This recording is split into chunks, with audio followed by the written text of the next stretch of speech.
Ginoong Tasyo, ako po si Crisostomo Ibarra. Kakagaling ko lamang mula sa Europa, matapos ang isang mahabang paglalakbay. Marami po ako nabalitaan, at ngayon, nais ko pong makipag-usap tungkol sa ilang bagay na bumabagabag sa akin.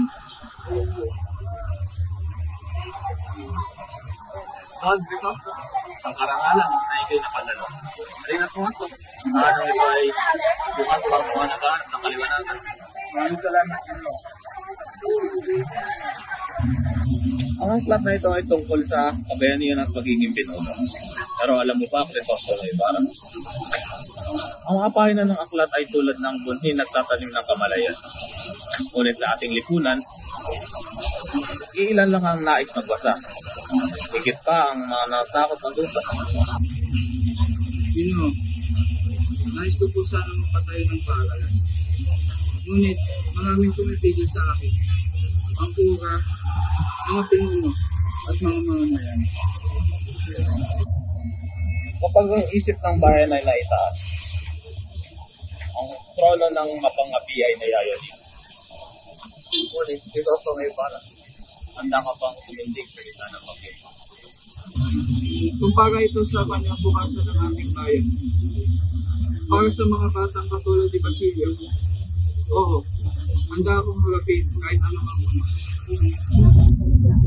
Don Ibarra, isang paalala lamang, sa ating bayan, ang simbahan ang may kaunan sa istasyon.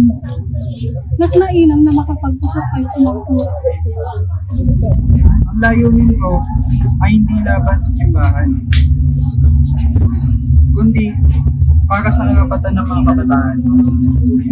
Ang edukasyon ay karapatan hindi dapat ipagkaiba. Ngunit kung hindi ba't walang basbas ng simbahan, ito ay gabi sa pananampalataya? Tama siya. Paano kung tayo parusahan? Paano kung mapahamak ating mga anak? Ginoo, ako isang ina lamang. Nais kong matuto ang aking anak. Ngunit ayokong siyang mapahama.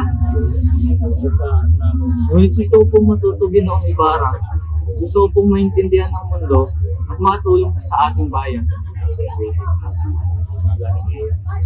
Ang mga tulad mong dahilan kung bakit ako nagpupunyagi, ang kinabukasan ay nasa inyong mga kamay.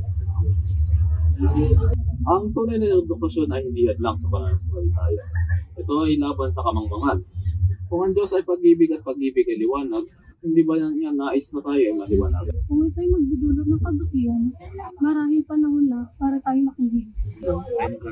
Tingnan na lang natin kung hindi ka ipatawag ng moral at Maraming salamat sa inyo, Ginoong Tasyo.